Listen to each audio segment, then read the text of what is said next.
Hello बच्चों, मैं हूं प्रेम और वासुदेव एजुकेशन में एक बार फिर से आपका स्वागत है। बच्चों, प्रीवियस वीडियो में अपन ने रिएक्शन मैकेनिज्म के, जनरल ऑर्गेनिक केमिस्ट्री के रिएजेंट डिस्कस कर चुके हैं। साथ ही साथ मैंने आपको फंक्शनल ग्रुप के पीरियोडिक ऑर्डर और प्रीफिक्स और सफिक्स को समझाया है। बच्चों, आज अपन इस वीडियो में रिएक्शन मैकेनिज्म को आगे बढ़ाते हैं। मतलब बच्चों, अपन इस वीडियो में किसको समराइज करने वाले हैं? फिर से जीओसी को सीखने वाले हैं। जीओसी के जो आगे वाला पार्ट है उसको इस वीडियो में डिस्कस करने वाले हैं। क्लियर है बच्चों? तो आओ बच्चों, अपन रिएक्शन मैकेनिज्म को आगे बढ़ाते हैं। तो सुनिए बच्चों, क्या कह रहा हूं। आपको पता लगा कि कोई भी रिएक्शन अगर आपके पास होगी तो उसमें कौन रहेगा बच्चों? सबस्ट्रेट रहेगा। क्लियर?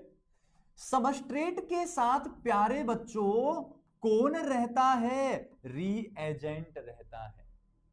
मतलब बच्चों, इसको तो मैं कहूंगा अभिकारक या इसको क्रियाकारक भी आप कह सकते हो। ये होता है बच्चों आपके पास अभिकर्मक होता है। ये लीजिए, क्लियर है यहां तक? अब ये दोनों क्या होते हैं, उनका लिंक डिस्क्रिप्शन में दिया गया है, जाओ और उन वीडियो को देखो बच्चों। क्लियर है? अब इन दोनों को मैंने समझा दिया था आपको। ये दोनों आपस में जब रिएक्ट करते हैं तो रिएजेंट अटैक करता है सबस्ट्रेट के ऊपर, और जब ये अटैक करते हैं ना तो आपको क्या लगता है बच्चों?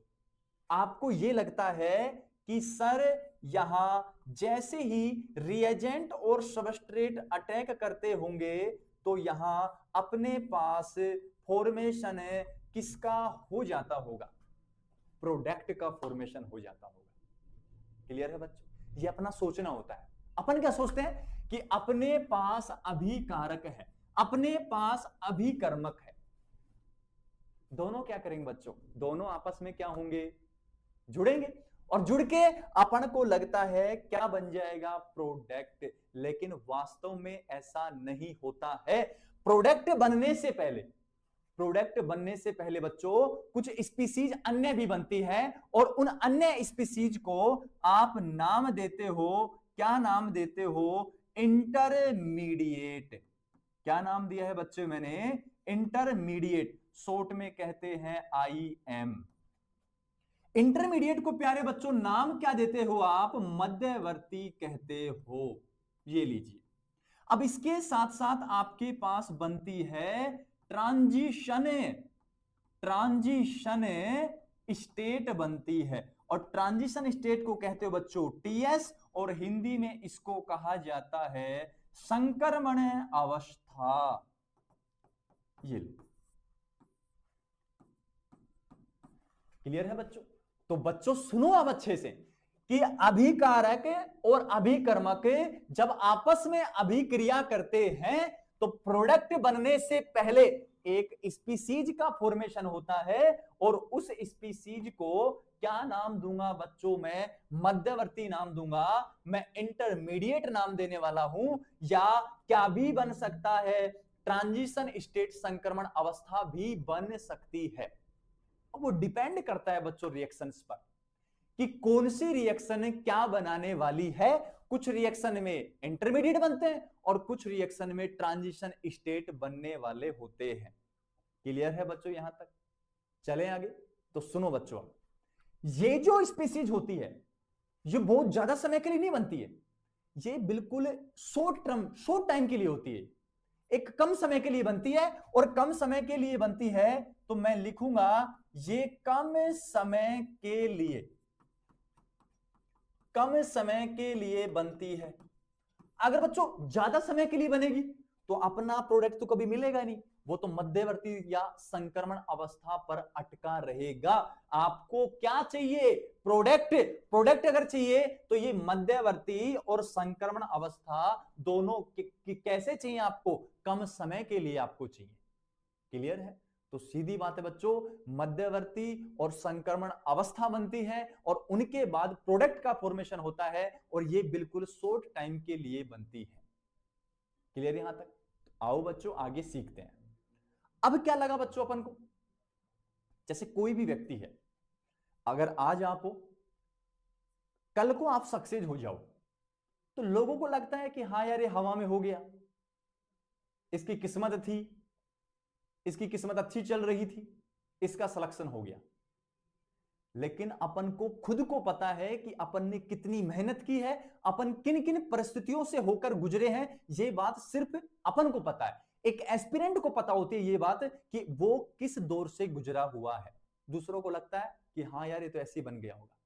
ऐसे ही बच्चों यहां प्रोडक्ट होता है, अपन को क्या लगता है, अभिकारक है, अभिकर्मक है, क्या बनाते होंगे, मध्यवर्ती, क्या बन जाता होगा, प्रोडक्ट। लेकिन वास्तव में ऐसा नहीं होता है। प्रोडक्ट बनने से पहले कुछ स्टेप्स होते हैं, कुछ ऑब्जर्वेशन होती है या कुछ पद होते हैं, उनसे प्रोडक्ट को गुजरना पड़ता है, तब जाके वो प्रोडक्ट बन पाता है। ऐसे नहीं कहते अपन हीरा बनने के लिए लाखों साल दफन रहना पड़ता है। तो वही कहानी है बच्चों कि अगर प्रोडक्ट बनाना है तो प्रोडक्ट बनाना है तो पहले मंझना पड़ेगा, पहले कुछ दौर से, कुछ रास्तों से गुजरना पड़ेगा। अब उन रास्तों की बात करने वाले हैं, उन रास्तों को सीखने वाले हैं, तो आओ बच्चों उनको सीखते हैं। तो सुनो, अपन बात कर रहे थे बच्चों रिएक्शन मैकेनिज्म की। ये लो रिएक्शन मैकेनिज्म की, और इस रिएक्शन मैकेनिज्म में कितने ऑब्जर्वेशन बच्चों, 4 ऑब्जर्वेशन या इसको कहते हैं प्रेक्षण प्राप्त होते हैं। अब सर ये ऑब्जर्वेशन क्या है, प्रेक्षण क्या है? तो बच्चों जब अभिकारक और अभिकर्मक से प्रोडक्ट बनता है तो वो 4 प्रोसेस से होकर गुजरता है, या ये 4 प्रोसेस जब प्रोडक्ट बनता है तो ये वहां टेक्स प्लेस होते हैं, वहां संपन्न होते हैं। अब ये 4 कौन कौन से हैं उनको अपन को सीखना है और अच्छे से ध्यान से इन सभी को समझना है। पहला जो है ना बच्चों, वो पहला रहता है आपके पास इलेक्ट्रॉनिक विस्थापन नाम दिया गया है। पहले को क्या नाम दिया गया बच्चों, इलेक्ट्रॉनिक विस्थापन। और इलेक्ट्रॉनिक विस्थापन को अपन कहते हैं इलेक्ट्रॉनिक डिस्प्लेसमेंट। ये लीजिए। अब सर ये क्या होता है, इसको बच्चों डिटेल वाइज तो अपन सीखने वाले हैं ही, लेकिन थोड़ा सा मैं आपको बता देता हूं। जैसे बच्चों आपके पास ऑक्सीजन और हाइड्रोजन का बॉन्ड है।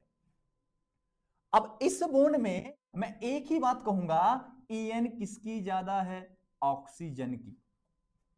तो बॉन्ड के इलेक्ट्रॉन किसकी ओर माइग्रेट होंगे, ऑक्सीजन की ओर। तो बच्चों सुनो, यहां ऑक्सीजन हाइड्रोजन बॉन्ड में इलेक्ट्रॉन कितने थे, 2। ये इलेक्ट्रॉन गए किसके पास, ऑक्सीजन के पास। तो चल के गए हैं ऐसे, और जब चल के जाते हैं कुछ दूरी तय करते हैं तो उसको क्या नाम देते हैं, विस्थापन। और विस्थापन किसका हुआ है, इलेक्ट्रॉनों का। तो इलेक्ट्रॉनिक विस्थापन मतलब है इलेक्ट्रॉन यहां से यहां गए हैं। और जितनी रिएक्शन आप पढ़ने वाले बच्चों, सभी रिएक्शन में बिना इलेक्ट्रॉनिक विस्थापन कभी भी रिएक्शन प्रोसीड नहीं हो सकती है। यह इस बात का प्रमाण है, और मैं यह बात स्पष्ट कर दूंगा जब मैं आगे आपको रिएक्शन करवाऊंगा। क्लियर है बच्चों?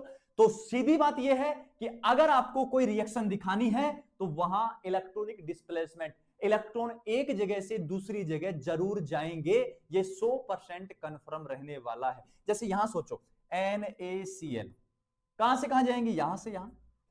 भैया इलेक्ट्रॉन तो जाएंगे भाई, कोई नहीं रोक सकता इनको। तो मतलब जब रिएक्टेंट से प्रोडक्ट बनता है तो पहला स्टेप है इलेक्ट्रॉनिक विस्थापन, यहां से होके गुजरेगा। और जब यहां से होके गुजरेगा ना, तो सुनो बच्चों, दूसरी कहानी क्या कहूंगा, दूसरा जो इसका प्रोसेस रहेगा वो रहने वाला है बंद विखंडन रहने वाला है ये। और बंद विखंडन को मैं क्या कह रहा हूं, बंद विखंडन को मैं कहूंगा बॉन्ड क्लीवेज कह दिया मैंने, ये लीजिए।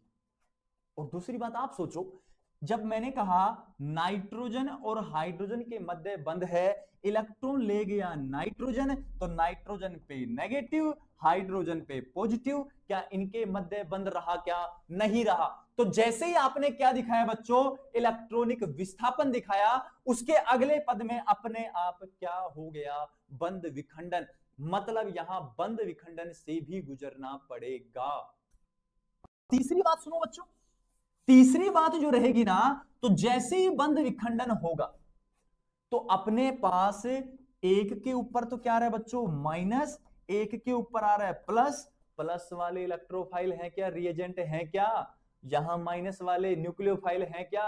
मतलब रिएजेंट बन रहे हैं। और रिएजेंट जैसे ही बनते हैं बच्चों, तो वो इंटरमीडिएट का काम करते हैं। किसका काम करेंगे? इंटरमीडिएट। तो यहां पढ़ने वाले हैं, जैसे ही बंध विखंडन होगा तो मध्यवर्ती बनेंगे। तो पढ़ेंगे अपन मध्यवर्ती के प्रकार, और मध्यवर्ती के प्रकार हैं तो कह दूंगा टाइप्स ऑफ इंटरमीडिएट। अब जैसे मध्यवर्ती बनेंगे तो मध्यवर्ती के बाद कुछ रिएक्शन प्रोसीड होंगी। उन अभिक्रियाओं के प्रकार अपन पढ़ेंगे, तो मैं लिखूंगा अभिक्रियाओं के प्रकार, अभिक्रियाओं के प्रकार, ये लीजिए। और इसको कहूंगा मैं टाइप्स ऑफ, इन चार प्रोसीड से होकर सबस्ट्रेट गुजरेगा, तब जाके आपको बच्चों प्रोडक्ट मिलेगा। आसानी से नहीं मिलता है। पहला प्रोसेस कौन सा है? इलेक्ट्रॉनिक विस्थापन, इलेक्ट्रॉनिक डिस्प्लेसमेंट। दूसरा बॉन्ड क्लीवेज, बंध विखंडन। तीसरा टाइप्स ऑफ इंटरमीडिएट। चौथा टाइप्स ऑफ रिएक्शन। क्लियर? यहां तक की बात क्लियर है बच्चों? अब इन चारों को अपन एक एक करके और बहुत शानदार तरीके से कॉन्सेप्ट वाइज, एक अक्षर, एक शब्द आपको रटने की आवश्यकता नहीं है, किताबी कीड़ा बनने की आवश्यकता नहीं है। मैं सभी को बहुत शानदार तरीके से यहां समझाने वाला हूं। फिर भी कोई दिक्कत रहती है, आप कमेंट सेक्शन में हमें सजेस्ट कर दें, हम उन कमियों पर बहुत जल्द काम करने वाले हैं। क्लियर है बच्चों? तो आओ बच्चों एक एक टर्म्स को अपन डिस्कस करते हैं। तो सुनो फिर, सबसे पहली टर्म कौन सी है बच्चों? इलेक्ट्रॉनिक विस्थापन। तो सुनो फिर, सबसे पहली टर्म है बच्चों इलेक्ट्रॉनिक, इलेक्ट्रॉनिक विस्थापन। विस्थापन, इसको मैं मेंशन कर देता हूं, इलेक्ट्रॉनिक डिस्प्लेसमेंट। डिस्प्लेसमेंट, सीधी बात कहूं बच्चों, यहां इस इलेक्ट्रॉनिक विस्थापन में इलेक्ट्रॉन का क्या होने वाला है? स्थानांतरण होता है। इलेक्ट्रॉन का क्या होता है? स्थानांतरण। कहां से कहां होता है? एक परमाणु से, एक परमाणु से कहां होता है? दूसरे परमाणु की ओर, दूसरे परमाणु की ओर। ये लीजिए, क्या कहा है बच्चों मैंने? कौन सा विस्थापन है? इलेक्ट्रॉनिक विस्थापन। इलेक्ट्रॉनिक विस्थापन में क्या होगा प्यारे बच्चों? इलेक्ट्रॉनों का स्थानांतरण होगा। और स्थानांतरण कहां होगा? एक परमाणु से दूसरे परमाणु की ओर होगा। फॉर एग्जाम्पल ये लीजिए बच्चों, कार्बोनिल यौगिक है। En किसकी ज्यादा? सर ऑक्सीजन की ज्यादा। तो इस पाई बंध के इलेक्ट्रॉन गए ऑक्सीजन की ओर, तो यहां प्लस आ गया, यहां माइनस आ गया। जिसके पास इलेक्ट्रॉन आते हैं माइनस, जिससे जाते हैं वहां प्लस। तो बच्चों इलेक्ट्रॉन का क्या हुआ है? स्थानांतरण। कौन से परमाणु से कौन से परमाणु की ओर? कार्बन परमाणु से ऑक्सीजन परमाणु की ओर हुआ है। इस प्रोसेस को क्या कहते हो? इलेक्ट्रॉनिक विस्थापन कहते हो। क्लियर यहां तक की बात? तो सुनो बच्चों फिर आगे, ये जो इलेक्ट्रॉनिक विस्थापन है, इलेक्ट्रॉनिक विस्थापन, विस्थापन, ये इलेक्ट्रॉनिक विस्थापन बच्चों आपके पास ना दो प्रकार का रहेगा। एक तो कौन सा होगा? एक तो आपके पास होगा परमानेंट होगा, और परमानेंट को मैं मेंशन कर दूंगा स्थाई, और दूसरा आपके पास कौन सा होगा, टेम्पोरेरी है, टेम्पोरेरी, और इसको कह दूंगा बच्चा मैं अस्थाई। ये लीजिए। अब सर ये क्या है, स्थाई अस्थाई? जैसे ऐसे नहीं होता बच्चों, जैसे मान लो आपके कोई रिलेशन में है या आप लोग हो कि एक बार आप लोग मान लो दिल्ली जाके शिफ्ट हो गए, आपकी फैमिली वहां शिफ्ट होगी, और आप ऐसे गए कि दोबारा अपने पैतृक गांव में आ ही नहीं रहे हो, तो आप वहां परमानेंट शिफ्ट हो गए। जबकि अपन जैसे घूमने जाते हैं, तो आज अपन वहां गए और जाके 10 दिन 15 दिन 1 महीने 2 महीने रुक के घूम के वापस आ गए, ऐसे को कहते हैं टेम्पोरेरी। एक तो बिल्कुल परमानेंट चला गया, चला गया तो चला गया, वापस लौट के नहीं आएगा। एक होता है अस्थाई, चला गया तो वापस आने की संभावना है, उम्मीद है कि वो वापस आ जाएगा। जैसे नहीं कहते कि सुबह का भूला शाम को घर आ जाएगा, तो उसे भूला नहीं कहते हैं, तो वो कैसा हो गया, अस्थाई हो गया। लेकिन अगर जाने वाला है, अगर कोई व्यक्ति है जिसने किसी लड़की को छोड़ दिया है, तो वो अगर एक बार चला गया तो चला गया, वो दोबारा नहीं आने वाला है। आगे बात समझ में? ऐसे समझ लो आप इस बात को। तो दो है, परमानेंट और अस्थाई। क्लियर है? अब ये जो होता है ना बच्चों, इसकी कहानी मैं कह रहा हूं, यह रीएजेंट की अनुपस्थिति में होता है। ये लो, मतलब यहां बच्चों आपको रिएजेंट की आवश्यकता नहीं रहने वाली है, रिएजेंट जाए भाड़ में। मतलब इलेक्ट्रोफाइल, न्यूक्लियोफाइल, रेडिकल, उनसे कोई मतलब नहीं है, ये तो होगा, लाख समझाओ ये अपने आप करेगा काम। मतलब इसको रिएजेंट की या भारी तथ्यों की कोई आवश्यकता नहीं है। जबकि ये जो भाई साहब है ना, तो यह रीएजेंट की उपस्थिति में होता है। इस भाई साहब को जरूरत है किसकी, रिएजेंट की।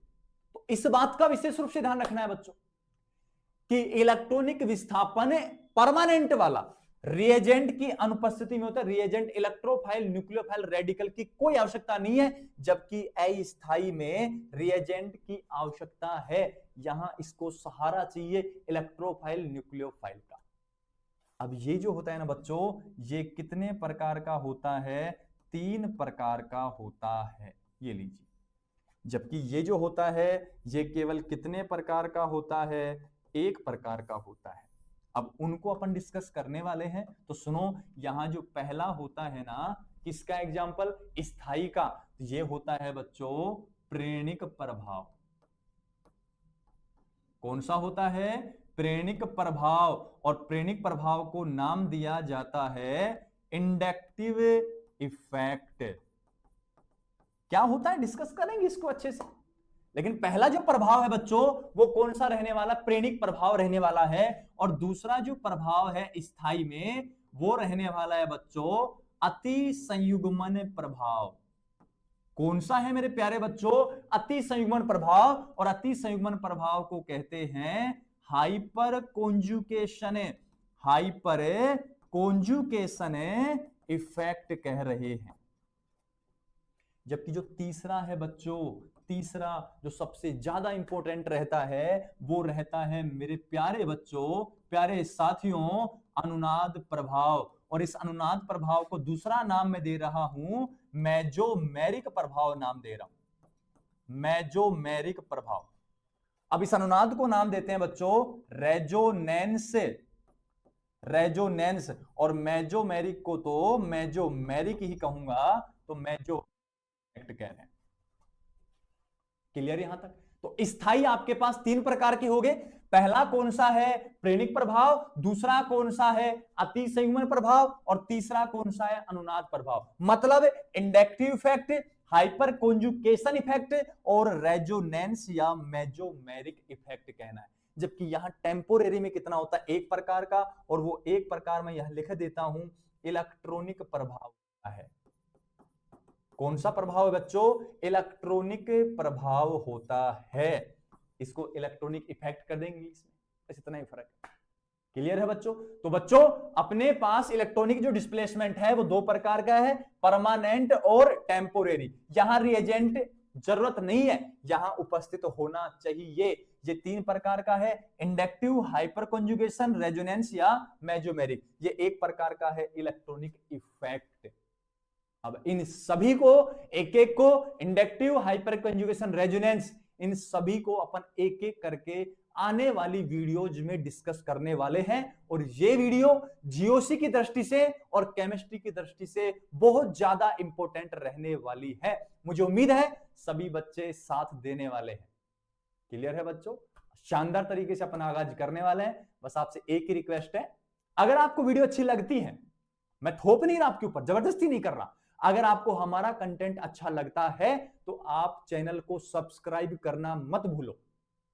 सब्सक्राइब करो, शेयर करो, बेल आइकन को प्रेस करो, ताकि आने वाली लेटेस्ट वीडियो की इंफॉर्मेशन आपको सबसे पहले मिल जाए बच्चों। क्लियर यहां तक? Thank you.